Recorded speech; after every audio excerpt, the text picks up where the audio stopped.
Hello mga beb! Katatapos lang ng Pasko at talagang nakalipas na. Parang kailan lang mga beb, ang sobrang bilis talaga ng araw. Naumay nga ako sa mga pagkain nagdaang Pasko dahil puro kami karne at matatamis. Kaya nag-crave ako sa longganisa at gulay. Kaya samahan niyo ako magluto nito mga beb.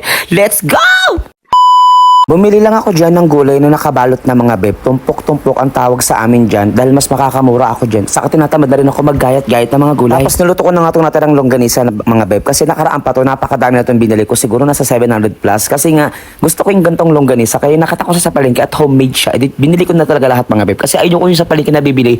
Yung kulay po lang malilit na longganisa. Hindi ko talaga feel yun mga beb. Mapapasin nyo mga beb, bago yung mga kawali ginamit ko. Pati yung lutuan mga beb. Nakabili na tayo dahil yung syempre yung sinahod natin dito. Binili natin ng mga gamit mga beb. Thank you so much talaga mga beb. Pasensyahan nyo na yung boses ko dito dahil malat talaga ako. Ang sakit nga ng lalamunan ko ngayon mga beb habang nagvo-voice over. Kasi yung mga nagdaang Pasko, sige akong sigaw. Tapos may ubot sipon pa ako. Tapos yung Christmas party kami mga beb, kami pa yung nag-MC ng kapatid ko. Puyat pa kami yun. Kaya talagang apektado talaga yung mga Regine Velasquez kong boses.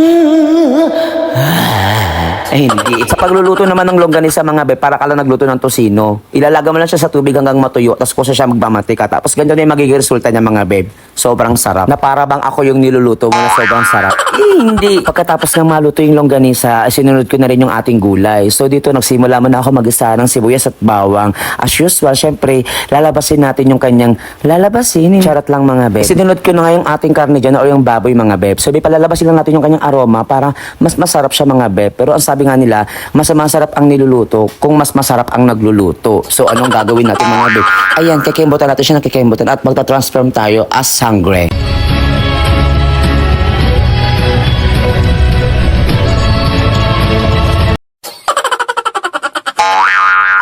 Pero mas maganda pa rin talaga si Lindy Guzman. Kung ako sa'yo, Vince, ako na lang talaga, Vince. Hindi. Ewan ko na lang talaga mga beb ko, hindi pa sumarap yung luto ko dahil masarap na yung nagluluto. Hindi. Nilagay ko na nga rin yung gulay dito mga beb dahil saglit lang naman ito maluto. Dahil pag nailagay mo na to, siguro 2 to 3 minutes, luto na to at pwede nang kainin. At after nyan, ayan, sobrang sarap talaga ng mga inihain ko. At ewan ko na talaga kung hindi ba satisfied yung cravings natin mga beb. Sana kayo rin.